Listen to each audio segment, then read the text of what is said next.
નમસ્તે દર્શક મિત્રો, આજે આપણે એક એવા આંદોલનની વાત કરવી છે કે જે નહેરની અંદર આંદોલન થઈ રહ્યું છે. નહેરની અંદર ખેડૂતોએ ઉતરીને સરકારનો વિરોધ કર્યો, કારણ કે નહેરમાં પાણી નથી આવતું. તો આ ખાલી નહેરમાં જે આંદોલન ચાલી રહ્યું છે એની કેટલીક આપણે વાત કરવી છે. વાત એટલા માટે કરવી પડી છે કે સરકારે પટેલે કે વરસાદ નથી એટલા માટે આપણે ખેડૂતોને પાણી આપીશું, પણ હજુ સુધી પાણી મળતું નથી અને એટલા માટે ખેડૂતો આ અનોખો વિરોધ કરી રહ્યા. કારણ કે ખેડૂતો વિરોધ કઈ રીતે કરે? નહેરની અંદર ઉતરીને એ ખેડૂતોએ બધો વિરોધ પણ કર્યો. જોઈએ એના કેટલાક દ્રશ્યો આપણે છે કે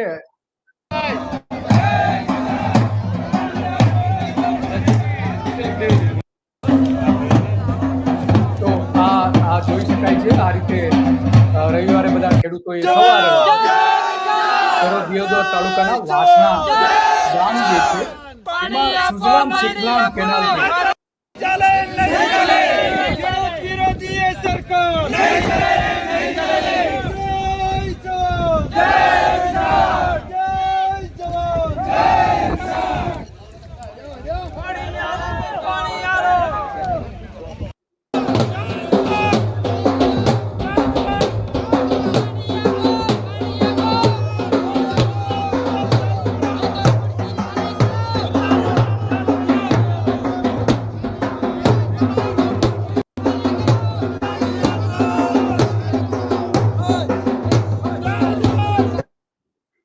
તો આ રીતે ખેડૂતોએ ત્યાં નેરમાં વિરોધ કર્યો. ખેડૂતોએ ચેતવણી આપી કે હવે નિર્ણય લો પાણી આપવાનો, નહીતર અમે આંદોલન કરીશું. અને આવતીકાલે મિટિંગ પણ છે, બેઠક ખેડૂતોની મળવાની છે. એમાં નક્કી કરવાના છે વાસણામાં સુજલામ સુફલામ નહેર જે છે કેનાલ, એમાં મોટી સંખ્યામાં આ રીતે ખેડૂતો ઉપસ્થિત રહ્યા હતા અને વિરોધ કર્યો કે કેનાલમાં પાણી ચાલુ કરવામાં નહીં આવે તો ઉગ્ર આંદોલન થશે, આંદોલનનો માર્ગ અમારે અપનાવવો પડશે.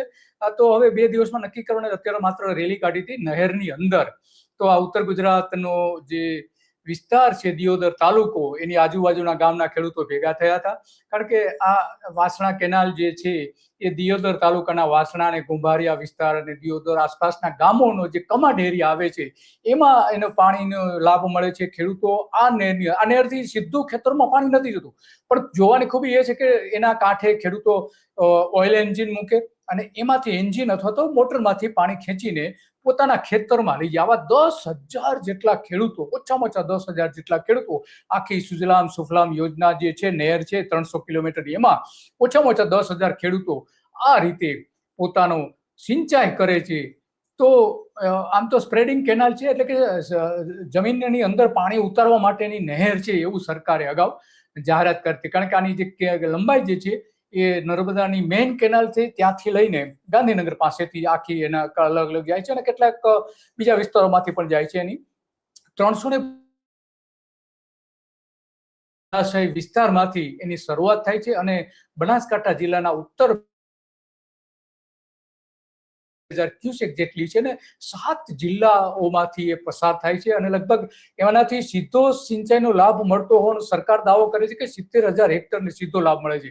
અને ભૂગર્ભ સીધો એટલે કે ખેડૂતો ત્યાં એનું પોતાનું એન્જિન મૂકે અને એમાંથી પાણી ખેંચે. તો આ પ્રકારની યોજના સરકારની છે અને એટલા માટે એવું કહે છે કે 70,000 હેક્ટરમાં એને ફાયદો થાય છે.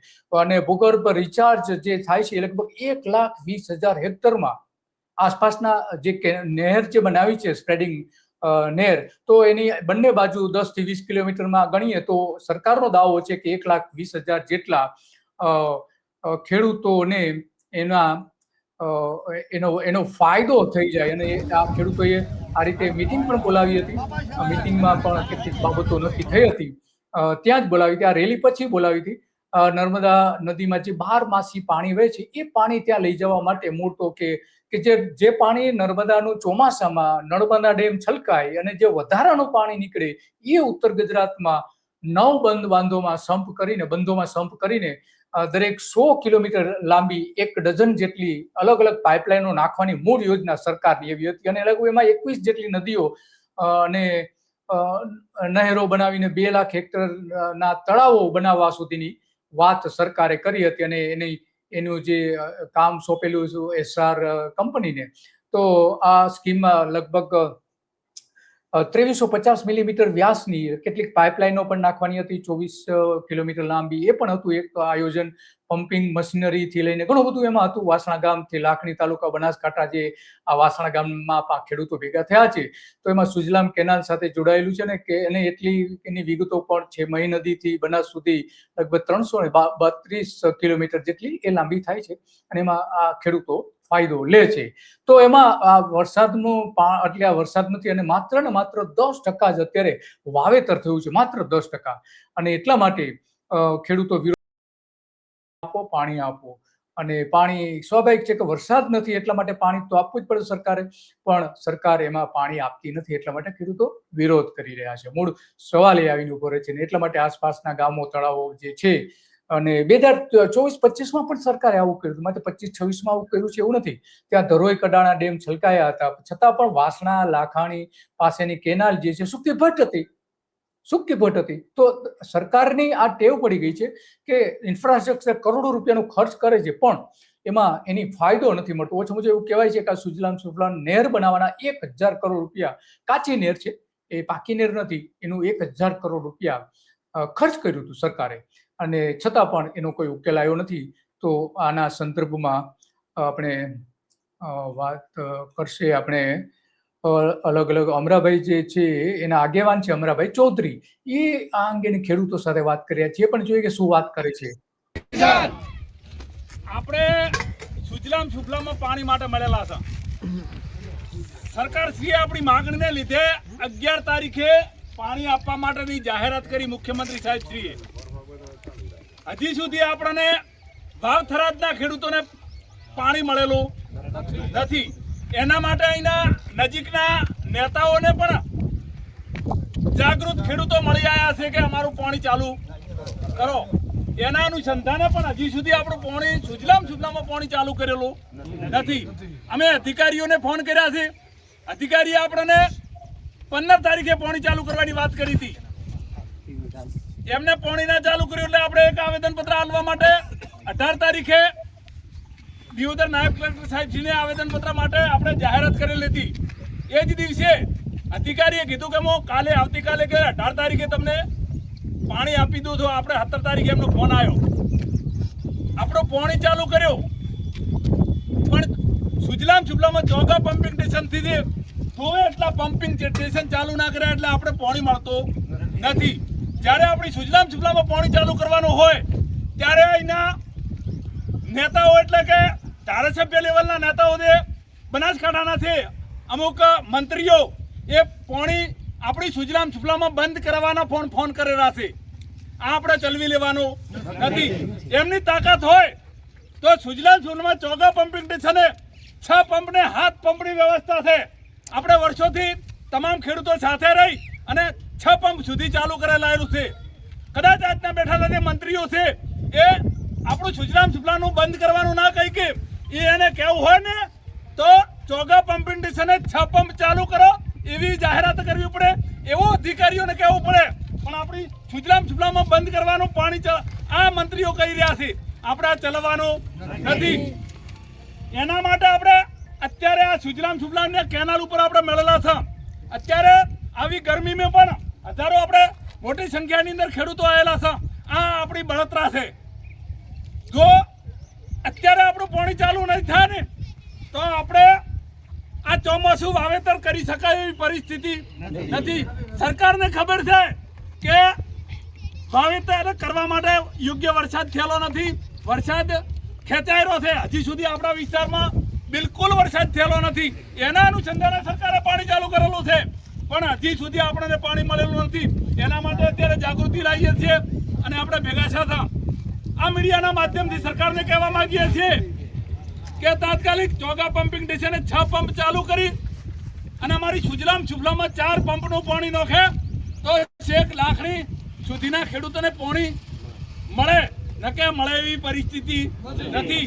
એના માટે અત્યારે આપણે સરકારને કહીએ છીએ કે તો ટૂંક સમયની અંદર અમારી સુજલામ સુફલામમાં પાણી ચાલુ નહીં થાય તો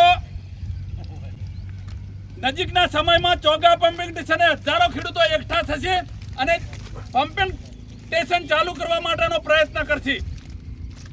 એટલે આપણે અત્યારે આપણા દરેક ગામ સુધી આ મેસેજ પહોંચાડવાનો છે કે તાત્કાલિક જો સરકાર ચાલુ ના કરે તો આપણે એકઠા થઈ અને આપણે પાણી વગર ચાલે એવી પરિસ્થિતિ નથી. તો આની અંદર સમર્થન આપતા હો ખેડૂતો તો હાથ ઊંચા કરીને સમર્થન આલો.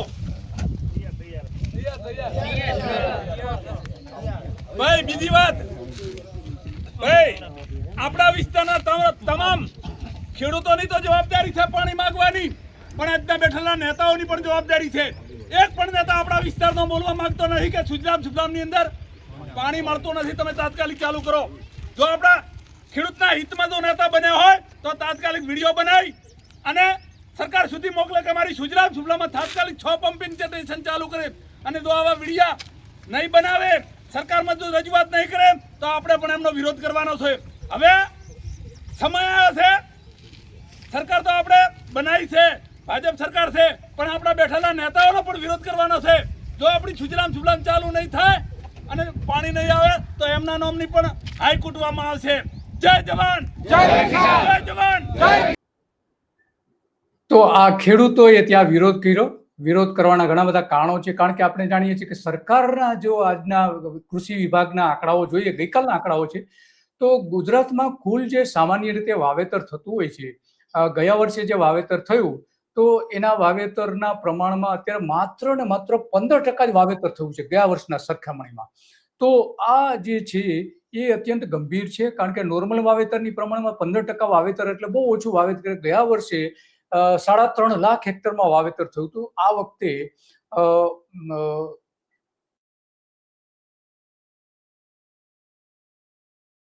33 લાખ હેક્ટરમાં વાવેતર થયું હતું ગયા વર્ષે આ જ સમયમાં. આજે 12 લાખ હેક્ટરમાં વાવેતર થયું છે, કે જે લગભગ એવરેજ જે કહી શકાય આ જ પીરિયડ દરમિયાનનું.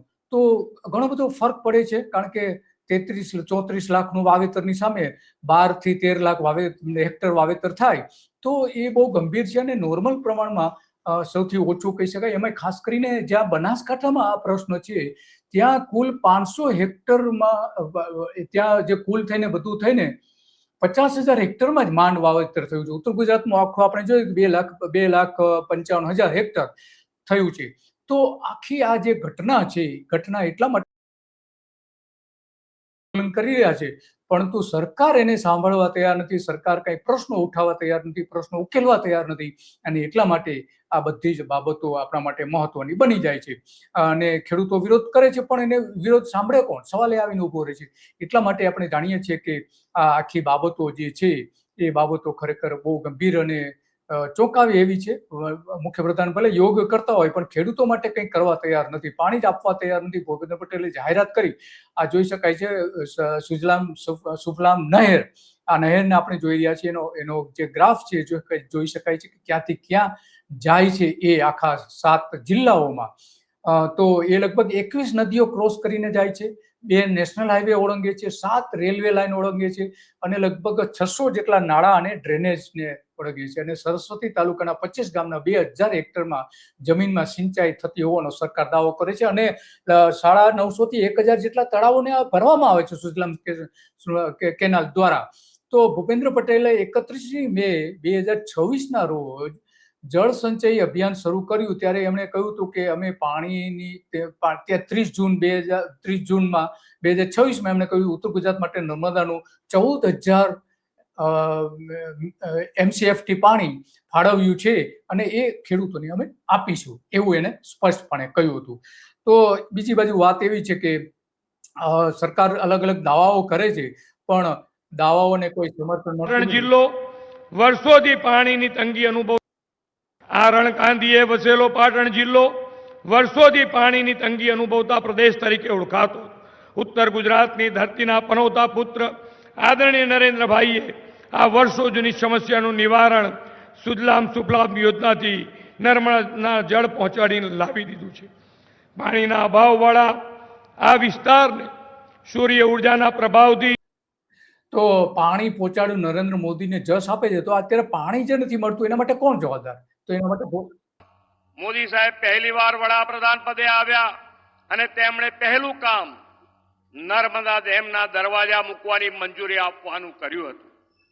જે કામ 40 વર્ષ સુધી રોકાઈ રહ્યું હતું તે કામ મોદી સાહેબે એક ઝાટકે કરી બતાવ્યું.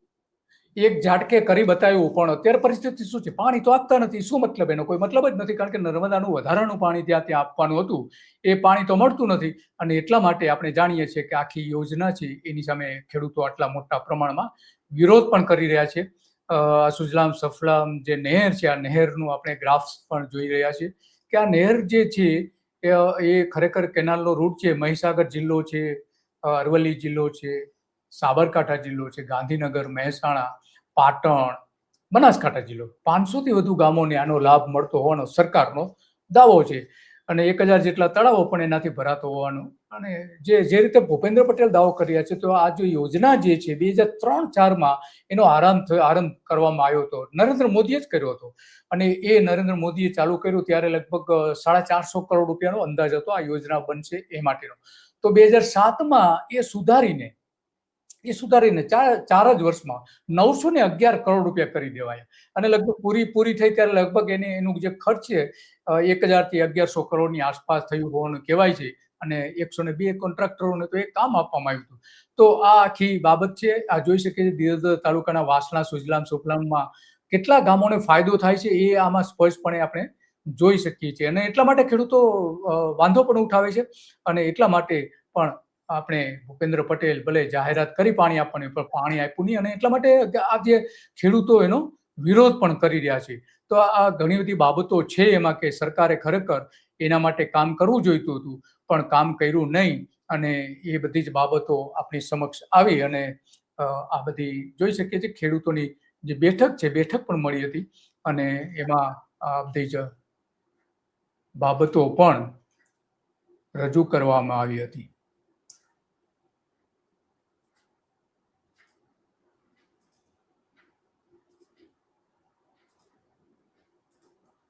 અમરાભાઈને સાંભળીએ. આપણે પાણી માટે લડવાનું છે અને આ સરકાર પાસે જ આપણે પાણી માંગવાનું છે. વિરોધ પક્ષ આપણને કશું આપી શકવાનો નથી. બરોબર છે ભાઈ? દરેક કોમમાં ઢોલ વગડાવો ભાઈ, મોદી વગડાવો, હવારમાં દારૂ ચાલુ રાખો, અમારી સુજલામ સુફલામ ચાલુ કરો. ને કે અમારા વિસ્તારમાં અમારા ચાલુ સત્તાના નેતાને આપણે પહેવા જવાના નથી. બરોબર છે ભાઈ? આજ કરો, એના વગર આપવાનું નથી. બોલ વગડાવો કુંદરે તો જાય ને. આ અંગ્રેજોના કોઈ છે કોઈને તારે ભગવાન એવો ભગવાન આવવાનો છે ભાઈ. કે ખેડૂત આગેવાન જ્યારે અવાજ ઉઠાવે તો એને ગંભીર કલમોની અંદર જેલમાં હવાલે કરી દેવામાં આવે છે. આ પણ આપણે ચલાવવાનું આવતા સમયની અંદર નથી. એમનું કહેવું એવું છે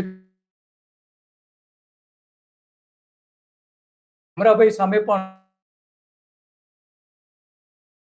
એમને જેલમાં મોકલી દેવામાં આવ્યા હતા. તો આ બધી બાબતો જે છે ખરેખર બહુ ગંભીર બાબતો છે. ને એટલા માટે આજે આપણે કે ખેડૂતોએ વારંવાર આંદોલનો આ ગુજરાતમાં કરવા પડે છે. ખેડૂતનું કોઈ સાંભળવા તૈયાર નથી.